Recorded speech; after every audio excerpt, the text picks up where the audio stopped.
ಹಾಗಾಗಿ ಬಹಳ ಬೇಸರವಾಗಿ ಯಾರ ಜೊತೆನೂ ಮಾತಾಡೋಕ್ಕೆ ಇಷ್ಟ ಇಲ್ಲದೆ ಒಂದು ದಿವಸನೋ ಒಂದೂವರೆ ದಿವಸನೋ ಸುಮ್ಮನೆ ರೂಮಲ್ಲೋ ಕೂತ್ಕೊಂಡು ಮಲಗ್ಕೊಂಡು ಏನೋ ಓದ್ಕೊಂಡು ಏನೋ ಪಿಕ್ಚರ್ ನೋಡ್ಕೊಂಡು ಯಾವುದೋ ಸಿನಿಮಾಗೆ ಹೋಗೋ ಒಂದು ದಿವಸವನ್ನು ಇಲ್ಲ ಇವತ್ತೇನು ಮಾಡಬಾರ್ದು ಅದು ಗಂಭೀರವಾದ ವಿಚಾರ ನನಗೆ ಇನ್ನೂ ಮಾಡೋಕ್ಕೆ ಮನಸ್ಸು ಬರ್ತಾ ಇಲ್ಲ ಅಂತ ಹೇಳ್ಕೊಂಡು ಅರ್ಧ ದಿವಸ ಒಂದು ದಿವಸ ಸುಮ್ಮನಾಗಿ ರಾತ್ರಿ ಮಲಗಿ ಬೆಳಗ್ಗೆ ಆದಮೇಲೆ ಮತ್ತೆ ನಾಳೆ ಬೆಳಗ್ಗೆ ಹೊಸದೇ ದಿನ. ನಿಮಗೆ ಕೋಪ ಜಾಸ್ತಿನಾ? ಇಲ್ಲ, ನನಗೆ ಕೋಪ ಇಲ್ಲ. ಆದರೆ ನಾನು ಕೋಪವನ್ನು ಮಾಡಿಕೊಳ್ಳಿಲ್ಲ ಅಂದರೆ ಅಥವಾ ಕೋಪ ಇದೆ ಅಂತ ತೋರಿಸ್ಕೊಳ್ಳಿಲ್ಲ ಅಂದರೆ ಕೆಲಸಗಳಾಗೋದಿಲ್ಲ. ಕೆಲವೊಂದು ಕೆಲಸಗಳು ದುರ್ಬಳಕೆ ಮಾಡಿಕೊಳ್ಳುವಂಥ ಪ್ರಸಂಗಗಳು ಜಾಸ್ತಿ. ನಾನು ಅಮೇರಿಕದಲ್ಲಿದ್ದಾಗ ಯಾವಾಗ ಬರುತ್ತೆ ಸರ್ ನಿಮ್ಮ ಕೋಪ ಜಾಸ್ತಿ? ನಾನು ಅಮೇರಿಕದಲ್ಲಿದ್ದಾಗ 2005ರಲ್ಲಿ ಅಲ್ಲಿ ಕನ್ನಡ ಕೂಟದ ಅಧ್ಯಕ್ಷನಾಗಿದ್ದೆ. ಹೇಳಿದಾಗೆ ನನಗಿಂತ 30-40 ವರ್ಷ ವಯಸ್ಸಿನವರು ಅಲ್ಲಿ ಅಮೇರಿಕದಲ್ಲಿ ಹೋಗಿ 40-50 ವರ್ಷ ಆಗಿ ನಾನು ಅಲ್ಲಿ ಹೋಗಿ 3-4 ವರ್ಷ ಆಗಿತ್ತು ಅಷ್ಟೇ. ನನಗಿಂತ 20-25 ವರ್ಷನೇ ಹಿಂದೆ ಹೋಗಿ ವಯಸ್ಸಾಗಿರುವಂಥವರು ಸಹ ಆ ಕಮಿಟಿಲಿದ್ದರು. ಪೇಟೆಂಟ್ ತಗೊಂಡವರಿದ್ದರು, ದೊಡ್ಡ ಮನುಷ್ಯರಿದ್ದರು. ಆದರೆ ಅವ್ರು 30 ಜನ ಕಮಿಟಿ ಇತ್ತು. ಒಂದು ದಿವಸವೂ ನಾನು ಅಲ್ಲಿ ಕೋಪ ಮಾಡಿಕೊಂಡು ಇನ್ನೊಂದು ಮಾಡಿಕೊಂಡು ನಾವು ಕೆಲಸ ಮಾಡಲಿಲ್ಲ. ಭಾಳ ಒಳ್ಳೆ ಕೆಲಸ ಮಾಡಿದ್ವಿ 2005ರಲ್ಲಿ. ನಾನು ಅಮೇರಿಕದ ಕನ್ನಡ ಕೂಟದ ಅಧ್ಯಕ್ಷನಾಗಿದ್ದೆ. ದೊಡ್ಡ ಕೆಲಸಗಳನ್ನ ಮಾಡಿದ್ವಿ ಅಮೇರಿಕದಲ್ಲೇ, ಕನ್ನಡ ಪರ ಕೆಲಸಗಳು. ಅಲ್ಲೇನು ಕೋಪ ಮಾಡ್ಕೊಳ್ಳೋಂಥ ಅಗತ್ಯನೇ ಬೀಳ್ತಾ ಇರಲಿಲ್ಲ. ಯಾಕಂದರೆ ಎಲ್ಲ ಬಹುತೇಕವಾಗಿ ಪ್ರಬುದ್ಧರಿದ್ದರು, ಕಾರ್ಪೊರೇಟ್ ಕಂಪ್ನಿಗಳಲ್ಲಿ ಕೆಲಸ ಮಾಡ್ತಾಯಿದ್ರು, ಅವ್ರ ಜವಾಬ್ದಾರಿಗಳ ಅರಿವಿತ್ತು. ಆದರೆ ಇಲ್ಲಿ ಸಾರ್ವಜನಿಕ ಜನ ನಮ್ಮ ದೇಶಕ್ಕೆ ಬಂದಾಗ, ಇಲ್ಲಿ ಈಗ ನಾನು ಪಕ್ಷದ ಅಧ್ಯಕ್ಷನಾಗಿದ್ದಾಗ ಎಲ್ಲ ಥರದ ಜನನೂ ಇದ್ದಾರೆ ಇಲ್ಲಿ. ವಿದ್ಯಾವಂತರು, ಅಕ್ಷರಸ್ಥರು, ಅನಕ್ಷರಸ್ಥರು, ತಿಳಿವುಗೇಡಿಗಳು, ಕಿಡಿಗೇಡಿಗಳು, ಪ್ರಬುದ್ಧರು. ಸೊ ಎಲ್ಲರೂ ಇಟ್ಕೊಂಡು ಇವತ್ತು ನಾವು ನಡೆಸಬೇಕು, ಪಕ್ಷವನ್ನು ನಡೆಸಬೇಕು. ಹಾಗಾಗಿ ಯಾರೋ ಬಂದು ಅನಗತ್ಯವಾಗಿ ನಮ್ಮ ಸಮಯವನ್ನು ಕೊಲ್ಲುವಂತಹದ್ದು, ನಾವು ಏನು ವಿಚಾರ ಹೇಳ್ತಾ ಇದ್ರು ಪದೇ ಅವ್ರದ್ದೇ ಆದಂತಹ ವಿಚಾರಕ್ಕೆ ನಮ್ಮನ್ನು ಹೇಳ್ಕೊಂಡು ಹೋಗುವಂತಹದ್ದು, ನಮ್ಮ ಪಕ್ಷದ ಮೂಲೋದ್ದೇಶಗಳನ್ನು ಮರೆತು ಮೇಲೆ ಒಂದು ಮಾತಾಡ್ತಾ ಒಳಗಡೆ ಇನ್ನೊಂದು ಮಾಡುವಂಥವ್ರು, ಇನ್ಯಾರಿಗೂ ಇವ್ರದ್ದೇನೋ ಲಾಭಕ್ಕಾಗಿ ನಮ್ಮನ್ನು ದುರ್ಬಳಕೆ ಮಾಡ್ಕೊಳ್ಳೋದಕ್ಕೆ ಪ್ರಯತ್ನಿಸುವಂಥವ್ರು. ಮತ್ತು ಇವತ್ತು ನಮ್ಮ ಪಕ್ಷ ನಡೀತಿರೋದು ಜನರ ದೇಣಿಗೆಯಲ್ಲಿ. ರಾಜ್ಯದಲ್ಲಿ ಸಾವಿರಾರು ಜನ, ಸಹಸ್ರಾರು ಜನ ತಾವು ಕಷ್ಟಪಟ್ಟು ದುಡಿದ ಹಣದಲ್ಲಿ ₹1, ₹5, ₹10, ₹100, ₹1000 ನಮ್ಮ ಪಕ್ಷಕ್ಕೆ ದೇಣಿಗೆ ಕೊಟ್ಟಿದ್ದಾರೆ. ಅವರ ಬೆವರ ಹಣ ಅದು, ಬೆವರಿನ ಫಲ ಅದು. ಅದನ್ನು ನಾವು ಸರಿಯಾಗಿ ವಿನಿಯೋಗಿಸ್ಬೇಕು. ಹಾಗಾಗಿ ನಾವು ಇವತ್ತೊಂದು ಕಾರ್ಯಕ್ರಮ ಮಾಡಿದಾಗ ಜವಾಬ್ದಾರಿ ತೆಗೆದುಕೊಂಡಂಥವ್ರು ಆ ಜವಾಬ್ದಾರಿ ನಿಭಾಯಿಸದೇ ಇದ್ದರೆ ನಮ್ಗೆ ಯಾರು ದೇಣಿಗೆ ಕೊಟ್ಟು ಹೋಗ್ರಪ್ಪ ಒಳ್ಳೆ ಕೆಲಸ ಮಾಡ್ತಾಯಿದ್ರು ದೇಶ ಕಟ್ಟಿ ಅಂತ ನಮಗೆ ದೇಣಿಗೆ ಕೊಟ್ಟಿರ್ತಾನಲ್ಲ, ಅವನಿಗೆ ದ್ರೋಹ ಬಗೆದಾಗಿ. ಹಾಗಾಗಿ ಯಾರು ಜವಾಬ್ದಾರಿ ತೊಗೊಂಡಿದ್ದಾರೆ ಅವ್ನು ಕೆಲಸ ಮಾಡಲಿಲ್ಲ ಅಂದರೆ ಆ ಕೆಲಸಕ್ಕೆ ಚ್ಯುತಿ ಬರುವ ಹಾಗೆ ಅಥವಾ ಅದು ಒಂದು ರೀತಿಯಲ್ಲಿ ವಿಫಲವಾಗುವ ಹಾಗೆ ನಡ್ಕೊಳ್ತಾ ಇದ್ದಾನಂದರೆ ಆತನನ್ನು ಕೇಳುವಂತಹ, ಗಟ್ಟಿಸಿ ಕೇಳುವಂತಹ, ಆತ ಇನ್ನೊಂದು ಸಲ ಆ ತಪ್ಪು ಮಾಡದೇ ಇರುವಾಗ ನೋಡ್ಕೊಳ್ಳುವಂಥ ಜವಾಬ್ದಾರಿ ನಂದು. ಹಾಗಾಗಿ ಕನ್ನಡದಲ್ಲಿ ಒಂದು ಗಾದೆ ಮಾತಿದೆ, ದಡ್ಡನಿಗೆ ದೊಣ್ಣೆ ಪೆಟ್ಟು, ಬುದ್ಧಿವಂತನಿಗೆ ಮಾತಿನ ಪೆಟ್ಟು. ಮೊದಲು ಅದು ಬುದ್ಧಿವಂತನಿಗೆ ಮಾತಿನ ಪೆಟ್ಟು, ಆಮೇಲೆ ದಡ್ಡನಿಗೆ ದೊಣ್ಣೆ ಪೆಟ್ಟು ಅಂತ. ಸೊ ಹಾಗಾಗಿ ನಾವು ಕೆಲವೊಂದು ಸಲ ದೊಣ್ಣೆ ಪೆಟ್ಟು ಅಂದರೆ ಸ್ವಲ್ಪ ಕಟುವಾಗಿ ಹೇಳುವಂಥದ್ದು ಅಂದ್ಕೋಬೇಕು, ಕೊಲಲ್ಲಿ ಹೊಡೆಯೋದಂತಲ್ಲ, ಕಟುವಾಗಿ ಹೇಳಬೇಕಾಗುತ್ತೆ. ಹೇಳಲಿಲ್ಲ ಅಂದರೆ ಬಹುತೇಕರು ಸೀರಿಯಸ್ ಆಗಿ ತಗೊಳ್ಳೋದಿಲ್ಲ. ನಮ್ಮದು ಇದು. ಆಮೇಲೆ ಇದು ರಾಜಕೀಯ ಪಕ್ಷ, ವಾಲಂಟರಿ ಅಂದರೆ ಸ್ವಯಂ ಪ್ರೇರಿತವಾಗಿ ಸ್ವಯಂ ಸೇವಕರು ಇರುವಂತಹ ಪಕ್ಷ. ಯಾರೋ ಇಲ್ಲಿ ಮುಲಾಜಿಗೆ, ಸಂಬಳಕ್ಕೆ, ಇನ್ನೊಂದಕ್ಕೆ ಇರುವಂಥವರಲ್ಲ. ಅವ್ರು ಯಾವುದೋ ಒಂದು ವಿಶ್ವಾಸವನ್ನು ಇಟ್ಕೊಂಡು ಬಂದಿರ್ತಾರೆ. ಅವ್ರಿಗೆ ಆ ವಿಶ್ವಾಸ ಭಂಗ ಆಯಿತು ಅಥವಾ ಕಷ್ಟ ಆಯಿತು ಅಂದ್ರೂ ಹೋಗ್ಬಿಡ್ತಾರೆ. ಈ ಪಕ್ಷದ ಕೆಲಸ ಮಾಡೋಕ್ಕಾಗಲ್ಲ ಅಂದ್ರೂ ಮನೆಗೆ ಹೋಗ್ತಾರೆ. ನಾವು ಬಲವಂತವಾಗಿ ಇಟ್ಕೊಳ್ಳೋಕ್ಕಾಗೋದಿಲ್ಲ. ಸೊ ಇಷ್ಟೆಲ್ಲ ಜನ ಯಾಕಿರ್ತಾರೆ? ಒಂದು ಆದರ್ಶವನ್ನು ರವಿಕೃಷ್ಣ ನೋಡ್ಕೊಂಡು ಬಂದಿರೋದಲ್ಲ. ಇವತ್ತು ರವಿಕೃಷ್ಣಾರೆಡ್ಡಿ ಕೋಪ ಮಾಡ್ಕೊಳ್ಳೋಂಥನಾಗಿದ್ದರೆ ರವಿಕೃಷ್ಣಾರೆಡ್ಡಿಯಿಂದ ಜನ ಇರ್ತಾ ಇರಲಿಲ್ಲ. ಒಳ್ಳೆಯ ಜನ ನಮ್ಮ ಹತ್ರ ಬಂದಿರೋರು. ಯಾಕೆ? ರವಿಕೃಷ್ಣಾರೆಡ್ಡಿ ಒಳ್ಳೆಯವನು ಅನಿಸಿದೆ ಅವ್ರಿಗೆ. ರವಿಕೃಷ್ಣಾರೆಡ್ಡಿ ಆವಾಗ ಕೋಪ ಮಾಡ್ಕೊಳ್ಬೋದು, ಸ್ವಲ್ಪ ಹೊರಟಾಗಿರಬಹುದು, ಆದರೆ ಅವನು ಹೇಳ್ತಿರುವಂಥ ವಿಚಾರ, ಮಾಡ್ತಿರುವಂಥ ಕೆಲಸ ಸರಿ ಇದೆ, ನನಗೂ ಒಳ್ಳೆ ಕೆಲಸ ಮಾಡಬೇಕು ಅನಿಸಿದೆ, ರವಿಕೃಷ್ಣಾರೆಡ್ಡಿ ಜೊತೆಗಿದ್ದರೆ ನಾನು ಒಳ್ಳೆ ಕೆಲಸ ಮಾಡ್ತೀನಿ, ಅವಾಗವಾಗ ರೇಗಿಸ್ಕೊಂಡ್ರೂ ಪರವಾಗಿಲ್ಲ ಅನ್ನುವ ಕಾರಣಕ್ಕಾಗಿ ಜನ ಇದ್ದಾರೆ. ನಾನೊಬ್ಬ ಏನೋ ದರ್ಪಿಷ್ನಾಗಿನೋ ಅಹಂಕಾರದಲ್ಲೋ ಇದ್ದಿದ್ರೆ ಇಷ್ಟು 1000 ಜನ KRS ಪಕ್ಷಕ್ಕೆ ಬರ್ತಾ ಇರಲಿಲ್ಲ, ಇಷ್ಟು 1000 ಜನ KRS ಪಕ್ಷದ ಕೆಲಸ ಮಾಡ್ತಾ ಇರಲಿಲ್ಲ.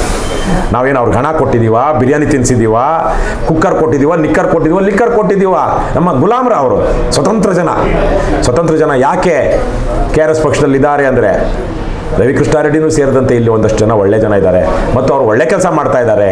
ನಮಗಿಂತ ಸ್ವಲ್ಪ ವಯಸ್ಸು ಆಗಿದೆ ಅವರಿಗೆ, ನಮಗಿಂತ ಪ್ರಬುದ್ಧರು ಇದ್ದಾರೆ ಅಥವಾ ನಮಗಿಂತ ಒಂದಷ್ಟು ಅನುಭವಸ್ಥರು ಇದ್ದಾರೆ. ಹಾಗಾಗಿ ಅವ್ರ ಮಾತನ್ನು ನಾವು ಕೇಳಬೇಕು. ನಮ್ದೇನಾದ್ರು ತಪ್ಪಾಗಿರ್ಬೋದೇನೋ, ತಿದ್ಕೊಳ್ಳೋಣ, ಬೆಳೆಯೋಣ, ಒಟ್ಟಾರೆಯಾಗಿ ಏನೇ ಆಗಲಿ ಒಳ್ಳೆಯದನ್ನೇ ಮಾಡುತ್ತಲೇ ಇರಿ, ಆ ರೀತಿಯಲ್ಲಿ ನಡೆಯೋಣ ಅಂದ್ಕೊಂಡು ಬಂದಿರುವಂಥವ್ರು. ಸೊ ಹಾಗಾಗಿ ನಾವು ಒಳ್ಳೆ ಮಾತಲ್ಲಿ ತುಂಬ ನೈಸಾಗಿ ಹೇಳಿದ್ರೆ ಅವರು ನಮ್ಮ ಅಧ್ಯಕ್ಷರು ಏನೋ ಹೇಳಿರ್ಬೋದು ನಾವು ಪರವಾಗಿಲ್ಲ, ನಾವೇನು ಗಮನಿಸಬೇಕಾಗಿಲ್ಲ.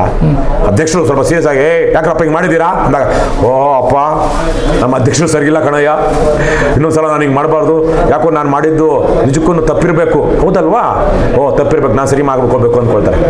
ಯಾಕಪ್ಪ ಹಿಂಗೆ ಮಾಡ್ತೀರಾ, ಎಲ್ಲ ಮಾಡಬೇಡ್ರಣ್ಣ ಅಂದರೆ ಕೇಳಿಸೋದೇ ಇಲ್ಲ ಜನಕ್ಕೆ. ನಮ್ಮದೊಂದು ರೀತಿಯಲ್ಲಿ ಸಂವೇದನೆಗಳು ಸ್ವಲ್ಪ ಕಡಿಮೆ. ಇಲ್ಲಿ ದಪ್ಪ ಚರ್ಮ ನಮ್ಮದು, ನಮ್ಮ ತುಂಬ ಇನ್ಫಾರ್ಮಲ್ ಆದ ಸೊಸೈಟಿ ನಮ್ಮದು. ಇಲ್ಲಿ ಫಾರ್ಮಲ್ಲು ಅಂದರೆ ಒಂದು ಔಚಿತ್ಯದಿಂದ ನಡ್ಕೊಳ್ಳುವಂತಹ ಸಂಸ್ಕೃತಿ ಕಡಿಮೆ. ತುಂಬ ಸಂದರ್ಭದಲ್ಲಿ ನಾವು ಬಹಳ we take every one for granted. ಏನು ಬ್ರೋ, ಏನು ಮಗ, ಏನು ಸಾರ್, ಏನು ಬ್ರದರ್, ಆಯಿತು ಗುರು. ತುಂಬ ಸರಳವಾಗಿ ಸಹಜವಾಗಿ ನಾವು ಬಹಳ ಬೇಗ ಫ್ರೆಂಡ್ಶಿಪ್ ಬೆಳೆಸ್ಕೊಂಡ್ಬಿಡ್ತೀವಿ, ಸಂಬಂಧಗಳು ಬೆಳೆಸ್ಕೊಂಡ್ಬಿಡ್ತೀವಿ. ಆವಾಗ ನಾವು ಗಂಭೀರವಾಗಿ ತೆಗೆದುಕೊಳ್ಬೇಕು ಅನ್ನೋ ಥರಕ್ಕಿರೋದಿಲ್ಲ. ಹಾಗಾಗಿ ನಮ್ಮದಂತ ಸೊಸೈಟಿ ಹಾಗೆ. ಹಾಗಾಗಿ ಈ ಸಮಾಜಕ್ಕೆ ಇವತ್ತಿನ ಸಂದರ್ಭದಲ್ಲಿ ನಾನು ಪಾತ್ರ ಮಾಡ್ತಾ ಇದ್ದೀನಿ. ಅದು ನನ್ನ ಗುಣ ಅಲ್ಲ. ಹೌದು, ನನಗೆ ಸ್ವಲ್ಪ ಅಸಹನೆ ಇದೆ ಒಂದಷ್ಟು. ಅದೇ ಸಂದರ್ಭದಲ್ಲಿ ಇತ್ತೀಚೆಗೆ ಒಂದು ಕೆಲವು ವರ್ಷಗಳಿಂದ ನನಗೆ ಬಿ ಪಿನೂ ಇದ್ದಂಗಿದೆ. ಭಾಳ ಇತ್ತೀಚೆಗೆ ತುಂಬ ಹೈ ಬಿ ಪಿ ಆಗಿಬಿಟ್ಟಿತ್ತು. 185/125 130 ತನಕ ಅಷ್ಟು ಬಿ ಪಿ ಇದ್ದರೆ ಏನು ಸ್ಟ್ರೋಕು, ಹಾರ್ಟ್ ಅಟ್ಯಾಕ್ ಆಗಬೇಕಂತೆ.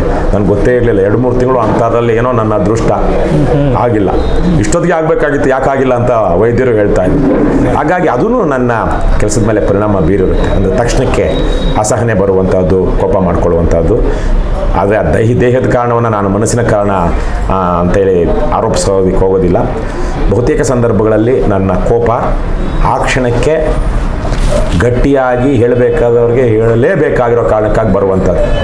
ಅದಷ್ಟೇ. ಆಗಲೇ ನಾನು ಹೇಳ್ದಂಗೆ ಎಂಥ ಸೋಲು, ಅವಮಾನ, ನಿರಾಸೆ ಆಗಿದ್ರೂ ಒಂದು ರಾತ್ರಿ ಅಷ್ಟೇ ನನಗೆ. ಅದೇ ರೀತಿಯಲ್ಲಿ ಕೋಪವು ಅಷ್ಟೇ ಕ್ಷಣಿಕ, ಬದಲಾಗಬಲ್ಲೆ. ಆದರೆ ಕೆಲವೊಂದು ಸಲ ಅದೇ ರೀತಿಯಲ್ಲಿ ಕೋಪ ಮಾಡಿಕೊಂಡು ತೀಕ್ಷ್ಣವಾಗಿ ಹೇಳಿ ಮತ್ತೆ ಸ್ವಲ್ಪ ಹೊತ್ತು ಆದಮೇಲೆ 2 ನಿಮಿಷ ಆದಮೇಲೆ ಮತ್ತೆ ಸೈಲೆಂಟಾಗಿ ನಾರ್ಮಲ್ ಆಗಿ ಮಾತಾಡ್ತಾ ಇದ್ದಾಗ, ಓ ಅಧ್ಯಕ್ಷರು ಬಹುಶಃ ಆವಾಗಲೇ ಏನೋ ಕೋಪದಲ್ಲಿ ಅಂದ್ಬಿಟ್ಟಿರ್ಬೇಕು, ಏನೋ ಅದು ನಾವು ಸೀರಿಯಸ್ ಆಗಿ ತಗೊಳ್ಬೇಕಾಗಿಲ್ಲ ಅನ್ನುವಂಥ ಭಾವನೆನೂ ಬಂದ್ಬಿಟ್ಟಿರುತ್ತೆ. ನಾನು ತಕ್ಷಣಕ್ಕೆ ಕೋಪ ಕಡಿಮೆ ಮಾಡ್ಕೊಂಡು ಆರಾಮಾಗಿದ್ರು ಈ ಸ್ವಲ್ಪ ಮುಂದೆ ಕೋಪ ಮಾಡ್ಕೊಂಡಿದ್ದಲ್ಲ, ಅಧ್ಯಕ್ಷ ಆಗಾದ್ರೆ ಸೀರಿಯಸ್ ಆಗಿಲ್ಲ ಅಂದ್ಕೊಂಡ್ಬಿಟ್ಟಿರೋ ನನ್ನನ್ನು ಏನು ಅಪಾರ್ಥ ಮಾಡ್ಕೊಂಡಿರೋ ಉದಾಹರಣೆಗಳು ಇದೆ. ಹಾಗಾಗಿ ಕೋಪವನ್ನೇ ಸ್ವಲ್ಪ ನಾನು ಆರೋಪಿಸ್ಕೊಂಡ್ರು ಮತ್ತು ಅದನ್ನು ದೀರ್ಘಕಾಲನೂ ಇಟ್ಕೊಳ್ಬೇಕಾಗಿರುವಂಥ ಇರುತ್ತೆ, ತೋರಿಸ್ಕೊಳ್ಬೇಕಾಗುತ್ತೆ. ನೀವು ಹೇಳಿ, ನೀವು ಮುಂದುವರಿಸಿ. ಸರ್, ನೀವು ಎಷ್ಟು ಗಂಟೆಗಳ ಕಾಲ ಕೆಲಸ ಮಾಡ್ತೀರಾ? ಬೆಳಗ್ಗೆ ಮನೆ ಬಿಟ್ಟರೆ ಮತ್ತು ಸಂಜೆ ಎಷ್ಟೊತ್ತು ಸೇರ್ತೀರಾ? ಎಷ್ಟು ಸ್ಟ್ರೆಸ್? ನಾನು ಮನೆ ಬಿಟ್ಟು 11.5 ತಿಂಗಳಾಯಿತು. ಇಲ್ಲೇ ಕಚೇರಿ ಪಕ್ಕದಲ್ಲಿ ಒಂದು ರೂಮ್ ಮಾಡಿಕೊಂಡು ರೂಮಲ್ಲಿರುವಂಥದ್ದು. ಪೂರ್ತಿಯಾಗಿ ನಾನು ಒಂದು ರೀತಿಯಲ್ಲಿ ಪಾರ್ಟ್ ಟೈಮ್ ರಾಜಕಾರಣಿ, ಪಾರ್ಟ್ ಟೈಮ್ ಸನ್ಯಾಸಿ. ಈಗ ಸದ್ಯಕ್ಕೆ 11.5 ತಿಂಗಳಿಂದ ಮನೆ ಬಿಟ್ಟಿದ್ದೀನಿ. ಅಂದರೆ ಮನೆಯವ್ರ ಜೊತೆ ಸಂಬಂಧ ಇಲ್ಲ ಅಂತೇನಿಲ್ಲ. ಹೆಂಡತಿ ಮಕ್ಕಳು ಆವಾಗ ಬೇರೆ ಬೇರೆ ಕಡೆಗಳಲ್ಲಿ ಸಿಗ್ತಾರೆ. 2-3 ದಿವಸ ಅವ್ರ ಜೊತೆ ಪ್ರವಾಸಕ್ಕೋ ಅಥವಾ ಇದಕ್ಕೋ ಹೋಗಿದ್ದೀನಿ. ನನ್ನ ಮಗ ಇನ್ನೂ ಚಿಕ್ಕವನು, ಮಗಳು ಅಮೇರಿಕದಲ್ಲಿ ಈಗ BSc ಓದ್ತಾ ಇದ್ದಾಳೆ. ಮಗ ಈಗ 7ನೇ ಕ್ಲಾಸ್ ಮುಗೀತು ಒಂದು ಎಕ್ಸಾಮು. ಹಾಗಾಗಿ 3 ದಿವಸ ನನ್ನ ಜೊತೆನೇ ಇದ್ದ. ಸೊ ಹಾಗಾಗಿ ಒಂಥರ ಬ್ರಹ್ಮಚಾರಿ ಅಲ್ಲ, ಅದೇ ಈಗ ಮನೆಗಿಲ್ಲ ಹಾಗಂತೇಳಿ ಕುಟುಂಬಸ್ಥಾನೆ. ಅದೇ ರೀತಿಯಲ್ಲಿ ಒಂದು ರೀತಿಯಲ್ಲಿ ತುಂಬ ಸರಳವಾದ ಜೀವನ ಮಾಡ್ತಾಯಿದ್ದೀನಿ. ಸೊ ಮಿಕ್ಕಿದೆಲ್ಲ ಸಮಯವೂ ಪಕ್ಷಕ್ಕೆ ಇದಕ್ಕೆ ಕೊಡ್ತಾ ಇದೆ. ಪಕ್ಷಕ್ಕೆ ಇವತ್ತು ನಾವು ಮಾಡ್ತಿರೋ ಕೆಲಸಕ್ಕೆ, ಪಕ್ಷಕ್ಕೆ ಅನ್ನೋದಕ್ಕಿಂತ ಒಟ್ಟಲ್ಲಿ ಸಾಮಾಜಿಕ ರಾಜಕೀಯ ಕೆಲಸಕ್ಕೆ. ಸೊ ಹಾಗಾಗಿ ಎಲ್ಲ ಅದೆಷ್ಟು ಗಂಟೆಗಳು ನನಗೆ ಮೊದಲೆಲ್ಲ ಕನಿಷ್ಠ 8ರಿಂದ 9 ಗಂಟೆ ನಿದ್ದೆ ಬೇಕಾಗಿತ್ತು. ಈ ಬಿ ಪಿ ಬಂದ ಕಾರಣಕ್ಕಾಗಿ ಈಗ ಒಂದು 6-7 ಗಂಟೆಗಳ ಮೇಲೆ ಜಾಸ್ತಿ ನಿದ್ದೆ ಮಾಡೋಕ್ಕಾಗ್ತಾ ಇಲ್ಲ. ಸೊ ಬಿ ಪಿ ಜಾಸ್ತಿ ಆದಷ್ಟು ನಿದ್ದೆ ಕಡಿಮೆ ಆಗುತ್ತೆ, ನಿದ್ದೆ ಕಡಿಮೆ ಆದಷ್ಟು ಬಿ ಪಿ ಜಾಸ್ತಿ ಆಗುತ್ತೆ. ಒಂದಕ್ಕೊಂದು ಅದು ಕೆಟ್ಟ ಸಂಬಂಧ ಅದು. ಸೊ ಹಾಗಾಗಿ ನಾನು ಸ್ವಲ್ಪ ನಿದ್ದೆ ಜಾಸ್ತಿ ಬೇಕು. ನಾನು ರಾತ್ರಿ 9 ಗಂಟೆ 10 ಗಂಟೆ ಆದಮೇಲೆ ನನಗೆ ಎಂಥದ್ದೇ ಸಂದರ್ಭದಲ್ಲಿ ಬಹುತೇಕವಾಗಿ ದಣಿದಿರ್ತೀನಿ ನಾನು. ಬೆಳಗ್ಗೆ ಒಂದು 6-7 ಗಂಟೆಗೆ ಎದ್ದರೆ ಬೆಳಗ್ಗೆಯಿಂದ ರಾತ್ರಿ ಮಲಗೋ ತನಕನೂ ಯೋಚನೆನೇ ಇರುತ್ತೆ. ಯೋಚನೆ ಕೆಲಸ ಸುಮ್ಮನೆ ಅಂತಿರೋದಿಲ್ಲ. ಏನೋ ನೋಡ್ತಾ ಇರ್ತೀನಿ, ಬರೀತಾ ಇರ್ತೀನಿ, ಓದ್ತಾ ಇರ್ತೀನಿ, ಫೋಟೋ ನೋಡ್ದು ಯಾವುದೋ ಪಿಕ್ಚರ್ ನೋಡ್ತಾ ಇರ್ತೀನಿ, ಯಾರ ಜೊತೆ ಮಾತಾಡ್ತಿರ್ತೀನಿ, ಭಾಷಣ ಮಾಡ್ತಿರ್ತೀನಿ, ಅದೇನಾಯ್ತು ಇದೇನಾಯ್ತು ಕೇಳ್ತಾ ಇರ್ತೀನಿ. ಅಧ್ಯಕ್ಷನಾಗಿ ನನಗೊಂದಷ್ಟು ಕೆಲಸ ಇರುತ್ತೆ. ಸೊ ಇದೇ ಕೆಲಸಗಳು. ಸೊ ಹಾಗಾಗಿ ಬೆಳಗ್ಗೆ 6-7 ಗಂಟೆ ಶುರುವಾದರೆ ಅಂದರೆ ಈಗ ಒಂದು ಬೆಳಗ್ಗೆ ಸುಮಾರು 1-1.5 ಗಂಟೆ ನಾನು ವೈಯಕ್ತಿಕವಾದ ಕೆಲಸಕ್ಕೆ ಬೇಕು. ಎದ್ದ ತಕ್ಷಣ ಸ್ವಲ್ಪ ಏನಾದರೂ ಮಾಮೂಲಿ ಬೆಳಗ್ಗೆ ಆ ಕೆಲಸಗಳಿದ್ದು ಮುಗಿಸ್ಕೊಂಡು ಸ್ನಾನ ಮಾಡಿದ್ಮೇಲೆ ಒಂದು ಅರ್ಧ ಗಂಟೆ ಧ್ಯಾನ ಮಾಡ್ತೀನಿ. ಧ್ಯಾನ ಮಾಡಿದ್ಮೇಲೆ ಮುಗೀತು ಇಡೀ ಮತ್ತು ರಾತ್ರಿ ತನಕ ಬಹುತೇಕ ಕೆಲಸಗಳು. ಏನೋ ಲಾಂಗ್ ಎಲ್ಲಾದರೂ ಹೋಗ್ತಿರೋವಾಗ, ಗಾಡಿನಲ್ಲಿ ಹೋಗ್ತಿರುವಾಗ ನಿದ್ದೆಗೆ ಅವಕಾಶ ಇದ್ದರೆ ಕಾರಲ್ಲೋ ನಮ್ಮ ವಾಹನಗಳಲ್ಲೂ ನಿದ್ದೆ ಮಾಡ್ತೀವಿ ಅನ್ನೋದ್ಬಿಟ್ರೆ ಪೂರ್ತಿಯಾಗಿ ಕೆಲಸ. ಅದಕ್ಕೆ ಇಷ್ಟು ಗಂಟೆ ಅಂತಿಲ್ಲ. ಆದರೆ ರಾತ್ರಿ ಬಹುತೇಕವಾಗಿ 9:30, 10 ಗಂಟೆ ಆದಮೇಲೆ ನನಗೆ ಕೆಲಸ ಮಾಡೋದಕ್ಕೆ ಕಷ್ಟ. ಅದು ಏನೋ ಒಂದು ದೊಡ್ಡ ಘಟನೆ ಆಗಿದ್ದರೆ ಮಾತ್ರ 10 ಗಂಟೆ ಆದಮೇಲೆ ಎದ್ದಿರೋದಕ್ಕೆ ಕಷ್ಟ. ಏನೋ ಸ್ವಲ್ಪ ಫೋನ್ ನೋಡ್ಕೊಂಡು ಒಂದು ಸ್ವಲ್ಪ ಹೊತ್ತು ಇದ್ದಿರ್ಬೋದೇನೋ. ಆದರೆ 9-9:30 ಆಗೋಷ್ಟೊತ್ತಿಗೆ ನನ್ನ ದೇಹ ಮತ್ತು ಮನಸ್ಸು ಎರಡೂ ದಣಿದಿರುತ್ತೆ. ಅಂದರೆ ಅಷ್ಟು ಬಹುತೇಕವಾಗಿ ನಾನು ಅಷ್ಟು ಇಂಟೆನ್ಸಿವ್ ಆಗೇ ಕೆಲಸ ಮಾಡೋದು ಮತ್ತು ತೊಡಸ್ಕೊಳ್ಳೋದು ಪ್ರತಿಯೊಂದು ಕೆಲಸದಲ್ಲಿ. ಸೊ ಹಾಗಾಗಿ ನೀವು ಎಷ್ಟು ಸಮಯ ಅನ್ನೋದನ್ನು ನೀವು ನೋಡ್ಕೊಳ್ಬೇಕು. ಪೂರ್ತಿಯಾಗಿ ಈಗ ಫುಲ್ ಟೈಮ್ ರಾಜಕಾರಣಿ ನಾನು. ಫುಲ್ ಟೈಮ್ ರಾಜಕಾರಣಿ ಸರ್. ಮತ್ತು ಸಾಮಾಜಿಕ ಜಾಲತಾಣ ನಿಮಗೆ ಎಷ್ಟು ಹೆಲ್ಪ್ಫುಲ್ ಆಗಿದೆ? ತುಂಬ ಲಕ್ಷಾಂತರ ಜನ ನೋಡ್ತಾರೆ ವಿಡಿಯೋಸ್ನ. ಲಕ್ಷಾಂತರ ಜನ ನೋಡ್ತಾರೆ. ಅದರಲ್ಲಿ ಕಮೆಂಟ್ಸ್ ಚೆಕ್ ಮಾಡಿದ್ರು ಕೂಡ ಯಾವುದು ನೆಗೆಟಿವ್ ಇರಲ್ಲ, ಎಲ್ಲ ಪಾಸಿಟಿವ್ ಇರುತ್ತೆ. ಕೆಲವೊಂದು ಇರುತ್ತೆ, ಇಲ್ಲ ಅಂತಿಲ್ಲ, ಇರುತ್ತೆ. ಯಾಕಂದರೆ ಅದು ಸಹಜವಾಗಿಯೇ ನಾವು JCB 3 ತಲೆಯ ಹಾವು, ಒಂದೇ ಹಾವು, ಕೊಳಕು ಮಂಡಲಗಳು ಅಂತೆಲ್ಲ ಹೇಳಿದಾಗ ಪಾಪ ಪಕ್ಷದಲ್ಲಿ ಯಾವುದೋ ಕಾರಣಕ್ಕಾಗಿ ತುಂಬ ಆಳವಾಗಿ ತೊಡಸ್ಕೊಂಡ್ಬಿಟ್ಟಿರುವಂಥ ಒಂದಷ್ಟು ಜನ ಇರ್ತಾರೆ. ಒಂದಷ್ಟು ಜನ ದುಷ್ಟರು ಇರ್ತಾರೆ. ದುಷ್ಟು ಬುದ್ಧಿ, ರಾಕ್ಷಸಿ ಬುದ್ಧಿ ಇರುವಂಥ ಜನನೂ ಇರ್ತಾರೆ. ಆ ಸಂದರ್ಭದಲ್ಲಿ ಆ ದುಷ್ಟತನ ಹೊರಗೆ ಬರ್ತಾ ಇರುತ್ತೆ. ಹಾಗಾಗಿ ಟೀಕ್ಸೋರು ಇರ್ತಾರೆ. ನಿಂದಕರಿರಬೇಕು ಹಂದಿ ಇದ್ದಂತೆ ಅಂತ ಏನು ಪುರಂದರದಾಸರು ಹೇಳ್ತಾರೆ ಕೇರಿ ಸ್ವಚ್ಛ ಮಾಡೋದಕ್ಕೆ. ಅಂದಂದೇ ಮಾಡಿದ ಪಾಪವೆಂಬ ಮಲ ಕೊಂಡು ಹೋಗುವರಯ್ಯ ನಿಂದಕರು ಅಂತ.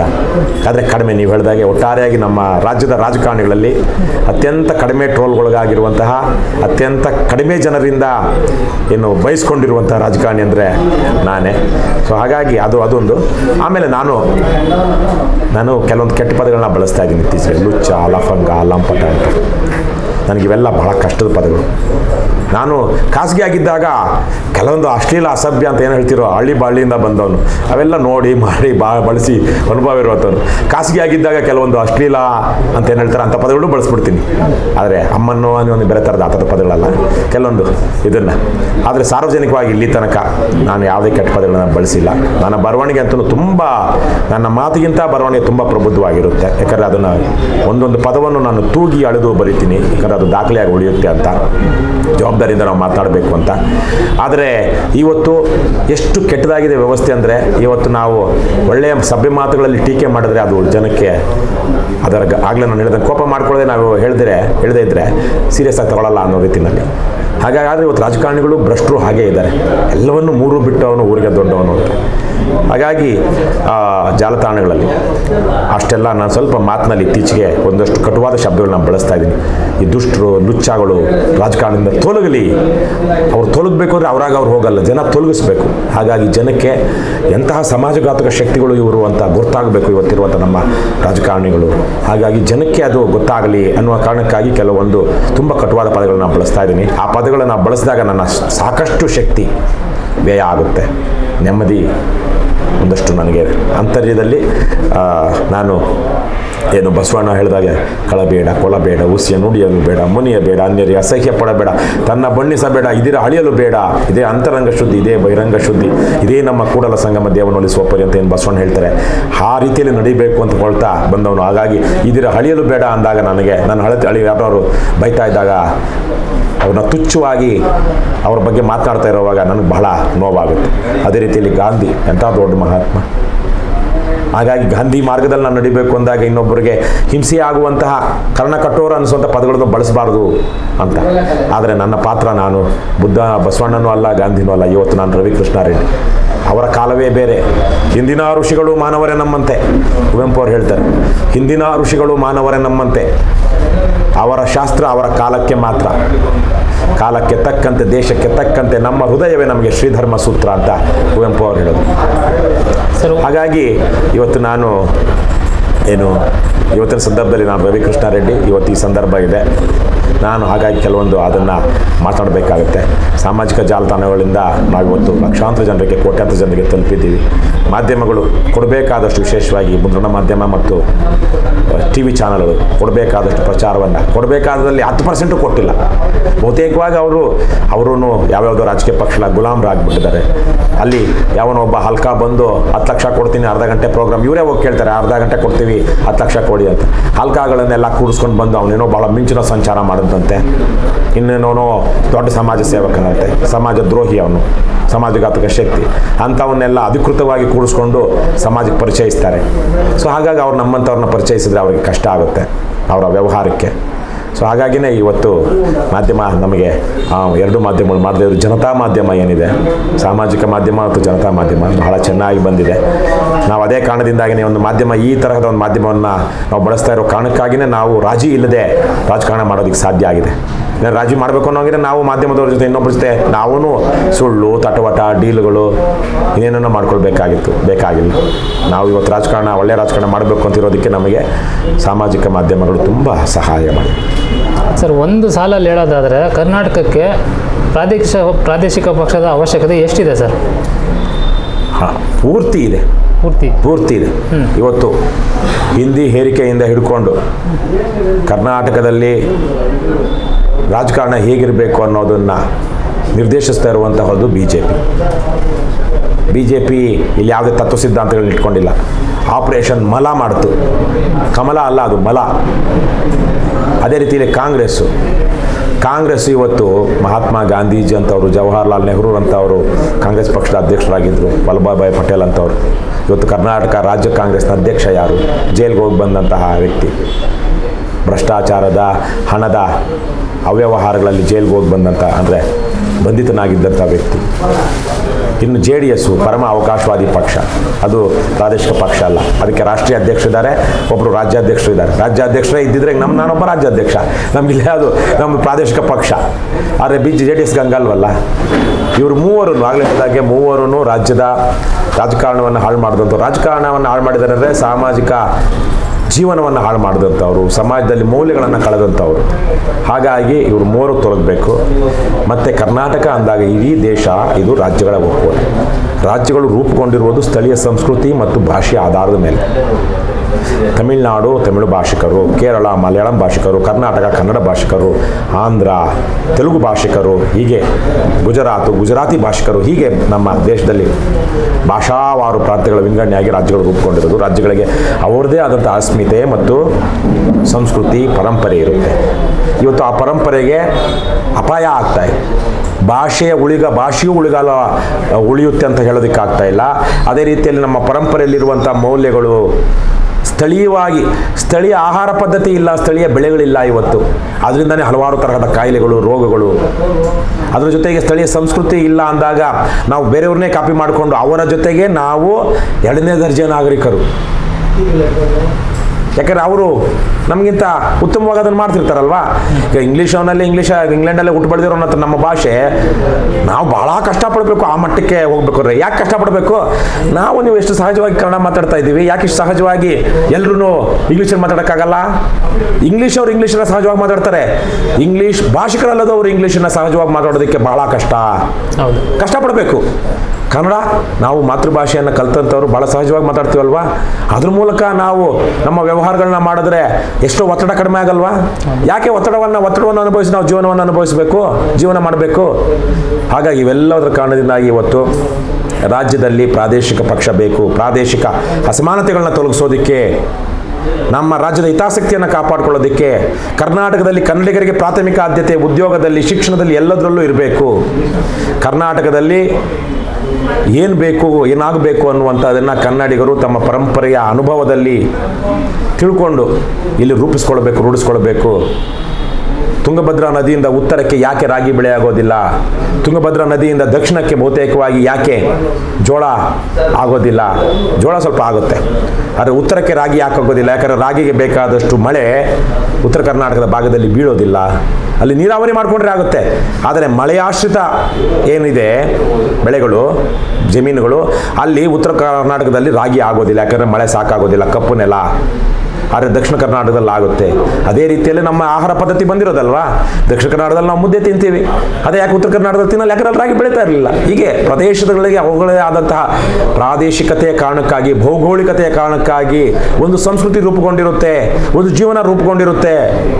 ನಾವು ಅದನ್ನೆಲ್ಲ ತೆಗೆದು ಕೋಳಿ ಅದೇನೋ ನವಿಲು ಕುಣಿತು ಅಂತ ಕೆಂಬೂತ ಪುಕ್ಕ ಕೆರ್ಕೊಳ್ತಂತೆ.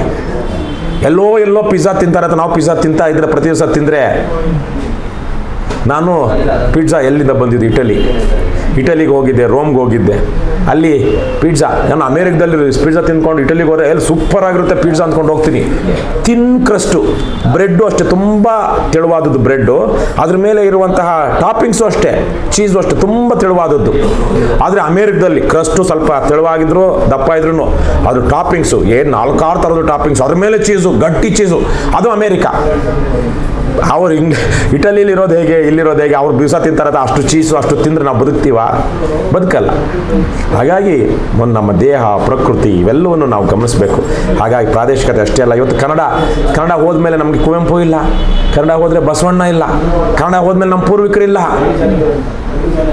ನಮ್ಮ ಸಂಸ್ಕೃತಿ ಹೋದ್ಮೇಲೆ ನಾವು ನಮ್ಮ ಪೂರ್ವಿಕರಿಗೆ ಯಾವುದೋ ಒಂದು ರೀತಿಯಲ್ಲಿ ಗೌರವ ಕೊಡಬೇಕಲ್ಲ. ಅವ್ರನ್ನ ಮಣ್ಣು ಮಾಡುವಾಗ, ಅವ್ರು ಸತ್ತಾಗ, ನಮ್ಮ ಹಿರಿಯರು ಸತ್ತಾಗ ಹೆಂಗೆ ಮಾಡ್ತೀವಿ? ಕೋವಿಡಲ್ಲಿ ಮಾಡ್ದಂಗೆ ಬಿಸಾಕ್ಬಿಟ್ಟು ಹೋಗ್ಬಿಡೋಕ್ಕಾಗುತ್ತಾ? ಒಂದು ಆಪ್ತ ಬಾಂಧವ್ಯ ಇರುತ್ತಲ್ಲ, ಅಪ್ಪ ಅಮ್ಮನ ಬಗ್ಗೆ ಮಕ್ಕಳಿಗೆ, ಮಕ್ಕಳ ಬಗ್ಗೆ ಅಪ್ಪ ಅಮ್ಮನಿಗೆ, ಗಂಡನಿಗೆ ಹೆಂಡತಿ ಬಗ್ಗೆ ಒಂದು ಪ್ರೀತಿ ಇರುತ್ತೆ, ಗಂಡನ ಬಗ್ಗೆ ಒಂದು ಪ್ರೀತಿ ಇರುತ್ತೆ. ಅವ್ರನ್ನ ಕಳಿಸೋದಕ್ಕೆ ನಾವು ಒಂದು ಪದ್ಧತಿಯನ್ನು ಇಟ್ಕೊಂಡಿದ್ದೀವಲ್ವಾ? ಕೆಲವೊಂದು ತಪ್ಪಿದ್ರೆ ಸರಿ ಮಾಡ್ಕೊಳ್ಳೋಣ, ಆದರೆ ಗೌರವಯುತವಾಗಿ ಭಾವನಾತ್ಮಕವಾಗಿ ಕಳಿಸುವಂಥದ್ದು ಬೇಕಲ್ವಾ? ಯಾರೋ ಕೋವಿಡ್ ಟೈಮಲ್ಲಿ ಅಪ್ಪ ನಾವು ಬರೋದಿಲ್ಲ, ನೀವೇ ಏನಾದ್ರು ಮಾಡಿ ಕಳಿಸ್ಬಿಡಿ ಅಂದ್ಬಿಟ್ರೆ ಎಷ್ಟೋ ಜನ.